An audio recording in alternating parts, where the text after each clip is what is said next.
नमस्कार। Who is the biggest killer of your dreams? आप please ये मत कहिएगा कि कोविड-19, कोरोना।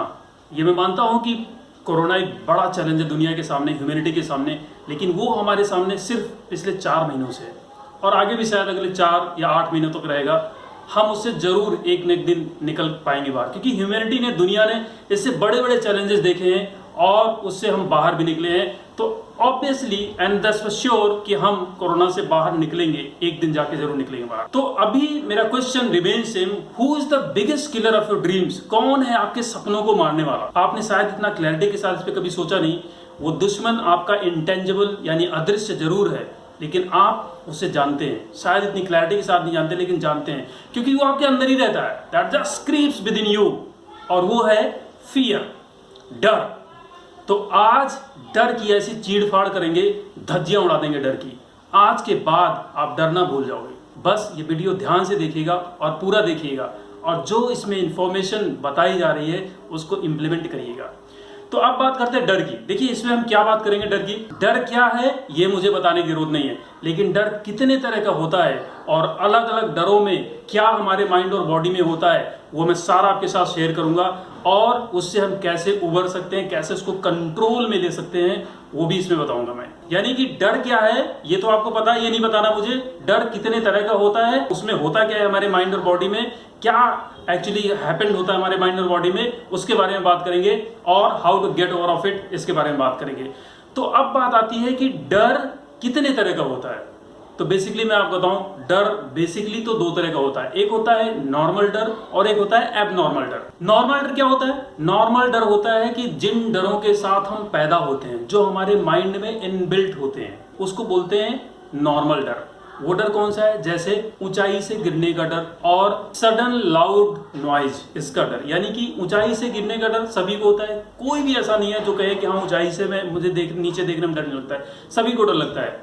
इसी तरह से अगर आप अपने घर में बैठे हो चुपचाप और आपके छत के ऊपर से एक सुपरसोनिक विमान निकल जाए, बहुत तेज शोर हो जाए, तो आपको डर लगेगा। या फिर आप रोड पे जा रहे हो, एकदम से कोई बहुत तेज बाइक या गाड़ी निकल जाए तो आप एकदम से सहम जाओगे, किनारे हो जाओगे। तो मतलब एकदम से बहुत बड़े शोर का डर और ऊंचाई से गिरने का डर, ये दोनों जो डर होते हैं ये नॉर्मल डर में आते हैं। ये सभी के अंदर होते हैं, माइंड में इनबिल्ट होते हैं। अब आता है एबनॉर्मल डर। एबनॉर्मल डर होता है अननोन का डर। जो अननोन का डर होता है वही एबनॉर्मल डर होता है। अननोन के डर को मैं थोड़ा सा एलोबरेट करता हूँ। जैसे मान लो कि आप अपने घर में बैठे हो और मान लो कि घर में सो रहे हो। सपोज करो कि रात में 2 बजे या 3 बजे रात में सो रहे हो और एकदम से रात में दरवाजा बजता है ठक ठक ठक, और आपको एकदम से नींद से उठोगे तो सोचो कि कौन इतने टाइम आ गया। थोड़ा सा आपको डर लगेगा। आप पूछते हो कि हु इज देयर, कौन है? उधर से कोई आवाज नहीं आती है और फिर से ठक ठक ठक दरवाजा बजता है। आपको दोबारा और डर लगेगा। अब आपने दरवाजे में छोटा शीशा लगा हुआ है, उसमें देखा तो आपको पता लगा उसके हाथ में कुछ लाठी या ऐसी कोई और भी चीज अगर दिख गई, सपोज करो एक बार, तो आपको बहुत ज्यादा डर लग जाएगा। फिर आप पूछते हो कौन है? उधर से आवाज आई बाहर से कि मैं आपके पापा के दोस्त का लड़का रंजीत बोल रहा हूँ। सपोज करो, आपका डर एकदम से खत्म हो गया। क्यों? क्योंकि जो अननोन था वो नोन हो गया। आपने उसकी आवाज ही पहचान ली, हाँ ये तो वही है।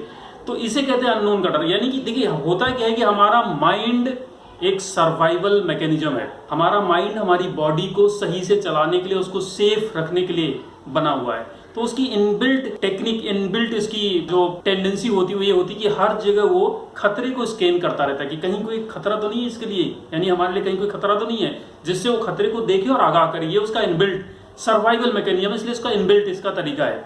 तो इसीलिए पहले हर जगह जो भी चीज हमारे लिए अननोन है, वहां पर माइंड हमारा खतरा स्कैन करता है सबसे पहले।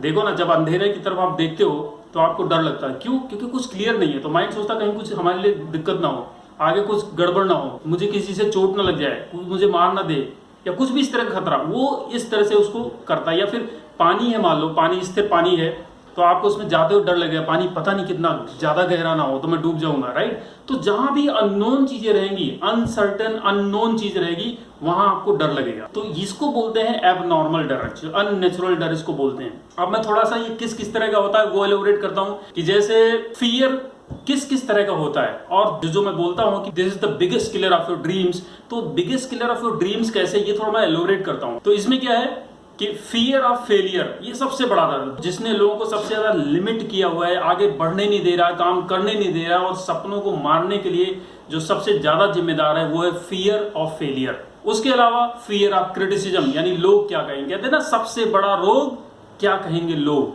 तो ये वाला डर, फियर ऑफ क्रिटिसिज्म।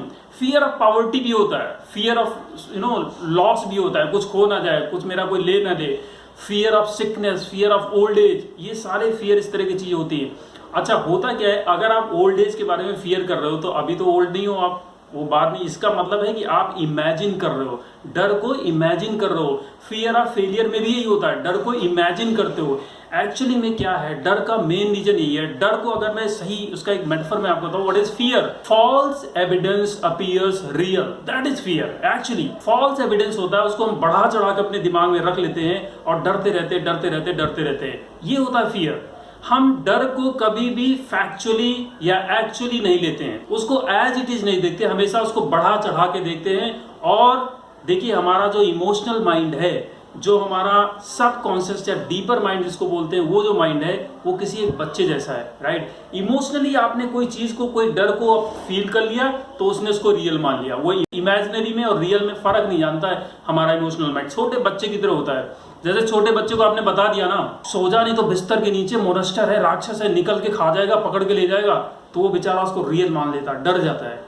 लेकिन अगर आपने लाइट चला के दिखा दी, वो जो अननोन था वो नोन हो गया, डर उसका खत्म हो गया, राइट। तो ठीक उसी प्रकार हमारा माइंड होता है, हमने जो भी डर बढ़ा चढ़ा के अपने दिमाग में रख लिया, उसने उसको रियल मान लिया और रियल मान के वो काम करना शुरू कर दिया।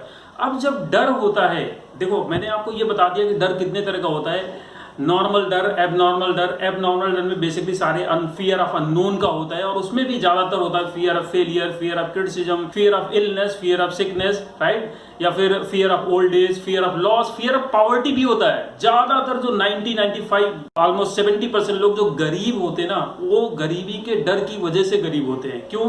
क्योंकि आपने गरीबी का डर अपने माइंड को दिखाया और माइंड ने सोचा कि यही चाहिए, उसने उसको रियल मान लिया और फिर उसने आपको गरीबी रखा, कभी आपको अपॉर्चुनिटी नहीं मिलेगी आगे बढ़ने की। तो मतलब कहने का ये है कि मैंने आपको ये चीजें बता दी कि भैया डर कितने तरह का होता है, और जिस डर ने हमें सबसे ज्यादा बंधक बना के रखा, हमें रोका हुआ है, हमारे पैरों की जो बेड़ियां हैं, और जो हमारे सपनों का बिगेस्ट किलर है, वो बेसिकली फियर ऑफ फेलियर है, फियर ऑफ क्रिटिसिज्म है। फिर उसको हमने बढ़ा चढ़ा के अपने दिमाग में रखा और उसकी वजह से हम कदम ही आगे नहीं बढ़ाते हैं। और सबसे बड़ा नुकसान इससे दिक्कत क्या है वो सुनो आप। होता क्या है कि जब आपने कोई फियर अपने अंदर बिठा लिया है, राइट, तो चूंकि मैंने बोला इमोशनल माइंड एक बच्चे की तरह होता है, उसने उसको रियल मान लिया है। अब वो दिक्कत में है। जैसे आपके सामने कोई शेर खड़ा हो जाए, कॉन्स्टेंटली शेर खड़ा है और आपको देख रहा है, घूर रहा है एकदम, और आपके कोई बचने का रास्ता नहीं, यानी आप कोई रेजोल्यूशन, कोई सोल्यूशन नहीं दे रहे हो कि शेर से कैसे बचूं, तो आपकी क्या हालत होगी?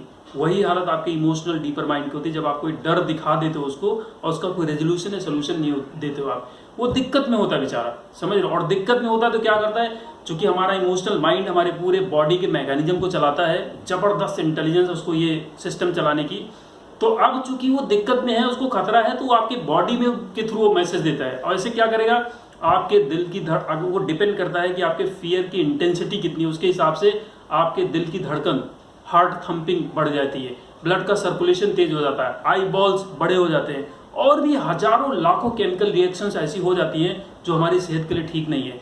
हमारे लिए स्ट्रेस के हार्मोन्स का स्राव होना शुरू हो जाता है और हम इलनेस वाले रास्ते पे चल पड़ते हैं, अगर लगातार कांस्टेंट फियर हम कोई दिखा रहे हैं तो। और ऐसे में आपको क्या लगता है कि आपकी बुद्धि, आपकी इंटेलिजेंस कुछ आपके लिए अवेलेबल होगी? बिल्कुल अवेलेबल नहीं होगी। आप अनरिसोर्सफुल स्टेट में आ जाओगे, मतलब जो आपके अंदर के रिसोर्सेज हैं, माइंड और बुद्धि और एनर्जी, क्रिएटिविटी, इनोवेशन, ये सब आपके दिमाग से गायब हो जाएगा।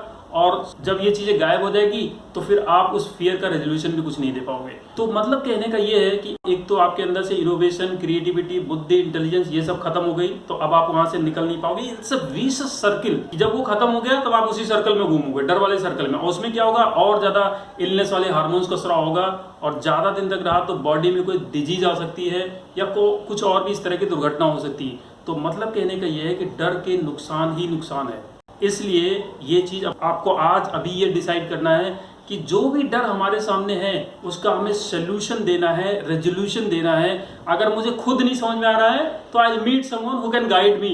some expert, somebody who is more intelligent than you, some mentor, coach, trainer, anybody, go to him, talk to him, find out the solution. और अगर उसके पास भी उसका solution नहीं है, प्रॉब्लम कुछ ऐसी है कि उसका solution ही आपके पास नहीं है, तो भी डरने से क्या फायदा, क्योंकि डर के तो आप कुछ नहीं कर पाओगे। जो आप चीज आपके कंट्रोल से बाहर है, जैसे कोविड-19 है, कोई कुछ नहीं कर पा रहा है, जो कर सकता वही कर रहा है, खत्म, खुश रहना है। लेकिन अगर आपने देखा कि शेर है और लगातार घूरे जा रहे हो, देखे जा रहे हो कि मेरी मौत सामने खड़ी है, खड़ी है, खड़ी है, तो फिर होता क्या है? आप सुनो जरा मेरी बात को ध्यान से। हो सकता है जो डर आप दिखा रहे हो, जैसे कि मैंने बोला, उसको हम बढ़ा चढ़ा के देखते हैं, कभी भी एज इट इज एक्चुअली या फैक्चुअली इसको नहीं देखते हैं। तो इसका मतलब ये है कि हो सकता है कि आप इमेजिन तो कर रहे हो, लेकिन रियल लाइफ में कभी वो डर आपके सामने आया नहीं, कभी घटित ही नहीं हुआ। लेकिन है, लिसन केयरफुली, वो आपके जीवन में डर नहीं आया, लेकिन डर की वजह से जो आपके बॉडी और माइंड में होना चाहिए वो हर दिन हो रहा है, हर रोज हो रहा है, बार बार हो रहा है। You are damaging your mind and body badly. हर दिन आप उस डर के चक्कर में मर रहे हो। इसीलिए कहावत बोली जाती ना, the coward dies 1000 times and a courageous man dies only once. कायर 1000 मौत मरते हैं, लेकिन जो कैरेजियस होता है, साहसी होता है, ब्रेव होता है, वो सिर्फ एक बार मरता है। तो ये डर का भूत अपने दिमाग से हटाओ और रोज रोज मरने वाली चीज छोड़ दो, क्योंकि वो रास्ता है, ये वो विशेष सर्कल है जो लपेट लेगा। आप कभी इनोवेटिव, कभी क्रिएटिव, कभी इंटेलिजेंट नहीं बन पाओगे, आपके अंदर साहस नहीं आएगा, तो फिर सपनों को अचीव कैसे कर पाओगे? तो that's how it's the biggest and silent killer, fear. तो आज की डेट में जो आपके सपनों को सबसे ज्यादा मार रहा है, जो डर, या आपके पैरों की बेड़ियां है एक तरह से, जो 2-3 डर है, मैं उसका थोड़ा जिक्र करना चाहूंगा और उससे कैसे आप कंट्रोल कर सकते हो, कैसे गेट ओवर कर सकते हो, उसके बारे में बात करूंगा। तो उसमें नंबर 1 जो चीज आती है, सबसे पहली चीज आती है, वो है फियर ऑफ फेलियर, कि कहीं मैं फेल हो गया तो, सक्सेस ना हुआ तो क्या होगा? बस उस तो को एक्चुअली आप क्लियर नहीं करते हो, तो क्या होगा? उसको आप अपने माइंड को उसके बाद का मैप नहीं दिखाते हो, वो मैप पूरा दिखाओ। तो पे आपने छोड़ दिया, मतलब चीज को अननोन कर दिया, अनक्लियर कर दिया, अनसर्टेन कर दिया, और माइंड ने वहां से पता नहीं कौन कौन सी चीजें, कौन कौन से डर अनकॉन्शियसली लेना शुरू कर दे रहा। शायद कॉन्शियसली आपको पता नहीं है, लेकिन अनकॉन्शियसली ने पता नहीं कौन कौन सा डर अपने अंदर रख लिया है, और उसकी वजह से कभी आप काम करने की तरफ, सक्सेस की तरफ अपने कदम ही नहीं बढ़ा पा रहे हो। और दूसरी बात यह है कि फेलियर का मतलब आपके लिए क्या है? क्या आपने फेलियर की डेफिनेशन तय करी है? और उस पर जरा थोड़ा एक बार थिंक करना कि आपके लिए फेलियर, किसको आप फेलियर बोलते हो, किस किस फील्ड में किस किस चीज को फेलियर बोलते हो, उसकी डेफिनेशन को थोड़ा रीचेक करना आप। और वो डेफिनेशन क्या आपने बनाई है, या फिर समाज ने, दुनिया ने जो आपको दे दिया उसी को आपने फेलियर मान लिया है? थोड़ा उसको चेक करना। आपको अपने फेलियर को इस तरह से रखना चाहिए कि आपके लिए फेल होना बहुत मुश्किल हो जाए। जैसे मान लो कि मैं अपने आप को फेल तब मानूंगा जब मैं क्विट कर दूं, जब मैं छोड़ दूं, और क्विट मैं कभी करूंगा नहीं, तो फेलियर कभी हो ही नहीं सकता। इस तरह के डेफिनेशंस अपने लिए बनाओ। एक्चुअली क्या है ना, हम फेलियर के इतने कमजोर और बेकार डेफिनेशंस अपने दिमाग में रख लेते हैं ना। जैसे मान लो कि हम रास्ते पे जा रहे हैं और किसी ने हमें देखा और स्माइल नहीं किया, उसमें हम रिजेक्टेड फील कर लेते हैं अपने आप को। या इसी तरह के फेलियर की कुछ चीजें हम फील कर लेते हैं। किसी को हमने सजेशन दिया, उस सजेशन उसको अच्छा नहीं लगा, उसने अप्रूव नहीं किया, उस चीज को डिसअप्रूव कर दिया, और हमने अपने आप को रिजेक्टेड फील कर लिया। तो मतलब कहने का ये है कि ये जो फेलियर की, रिजेक्शन की, ये जो डेफिनेशंस है हमने अपने अंदर रखी हुई हैं, वो ऐसी होनी चाहिए कि हम जल्दी ना रिजेक्टेड फील करें, ना जल्दी फेलियर फील करें। अगर हम ऐसा करेंगे तो हमारे गेम में आगे बढ़ने के, उसको जीतने की संभावना बहुत बढ़ जाएगी। अदरवाइज हम गेम शुरू होने से पहले ही अपने आप को नॉकआउट कर लेंगे, हरा लेंगे, गिरा देंगे। तो मेरा सजेशन ये है कि थोड़ा सा जो फियर ऑफ फेलियर है, तो उसमें जो फेलियर की डेफिनेशन है, जहां जहां रिजेक्टेड आप फील करते हो, उसकी जो डेफिनेशन है वो रीचेक करो, उसको रिकनेक्ट करो, फिर से बनाओ उसको। इसके अलावा एक चीज और आप कर सकते हो कि जो फियर ऑफ क्रिटिसिज्म होता है, थोड़ा सोचना, सबसे बड़ा रोग क्या कहेंगे लोग। तो जो लोग हैं जिनके कहने का डर है, वो लोग हैं कौन? थोड़ा उनके चेहरे को देखना आप, वो कौन लोग हैं, आपके कितने काम आ रहे हैं वो। आई एम श्योर कि क्या कहेंगे लोग में आपके माँ बाप नहीं होंगे, वो लोग होंगे जिनसे आप कभी शायद नहीं मिलते हो, या बहुत कम मिलते हो, या जिनको आपकी एकदम लीस्ट परवाह है, वैसे लोगों की चिंता कर रहे हो। थोड़ा इन चीजों पे रीथिंक करो। आपकी फियर ऑफ फेलियर क्या है कि डेफिनेशन को थोड़ा आप रीचेक करो, उसको ऐसे बनाओ कि आपको फियर ऑफ फेलियर फील करना मुश्किल हो जाए, इतना टफ उसको बनाओ। फियर ऑफ रिजेक्शन भी ऐसे बनाओ कि देखो, कहते हैं ना कि दुनिया में किसी चीज का कोई मीनिंग नहीं है, कोई अर्थ नहीं है except the meaning you give, ठीक है ना। तो फेलियर जब तक आप फील नहीं करोगे तब तक फेलियर हो नहीं सकते। यानी कि जो कुछ भी डेफिनेशन आपने दी या चाहे वो आपकी बनाई हो चाहे दुनिया की बनाई हो, उसको आपने एक्सेप्ट कर लिया तो आप फेलियर फील करोगे। रिजेक्शन की जो आपने, भाई आपको कोई कितना भी रिजेक्ट करे लेकिन आप रिजेक्टेड फील नहीं कर रहे हो तो कभी रिजेक्टेड आप होगे नहीं। देखो एक रिजेक्शन की जैसे एक परिभाषा ये हो सकती है कि मैं रिजेक्टेड तब तक नहीं फील करूंगा जब तक किसी के ओपिनियन से मैं 100% एग्री नहीं कर जाऊं, राइट। कितनी बढ़िया डेफिनेशन रिजेक्शन की। अगर ये डेफिनेशन लिख लेते हो, कर लेते हो अपने लिए, तो रिजेक्टेड कभी आप फील कर ही नहीं पाओगे। क्यों? क्योंकि जब आप 100% अप्रूव करोगे किसी रिजेक्शन को तभी रिजेक्शन फील करोगे, और 100% में कभी करूंगा नहीं तो कभी रिजेक्टेड फील नहीं करूंगा। तो इस तरह से हम fear of failure, fear of rejection, fear of criticism, ये सारे फियर्स को अपने अंदर से निकाल सकते हैं। अगर हमने ये निकाल दिया तो फिर हमें किसी की परवाह नहीं रही, हम फियरलेसली आगे बढ़ेंगे। और ऐसे में हमारी माइंड और बुद्धि और इंटेलिजेंस और इनोवेशन और क्रिएटिविटी सब कुछ हमारे लिए अवेलेबल रहेगी। मतलब हम एक रिसोर्सफुल स्टेट में रहेंगे, हम बोल्डली अपने कदम बढ़ाएंगे और जो कुछ भी हासिल करना चाहते थे सब हासिल कर पाएंगे। तो आप फियर को थोड़ा सा इस तरह से देखने की कोशिश करो। आई एम श्योर कि आज के बाद आप सरपट अपने लक्ष्य की तरफ बहुत तेजी के साथ बढ़ पाओगे। आई होप कि आपको इन्फॉर्मेशन अच्छी लगी होगी। अगर अच्छी लगे तो इस वीडियो को शेयर जरूर करना, और प्लीज़ अगर चैनल को आपने सब्सक्राइब नहीं किया हो तो सब्सक्राइब कर लीजिए, बेल आइकन को दबाइए। Thank you so much for watching. Thank you.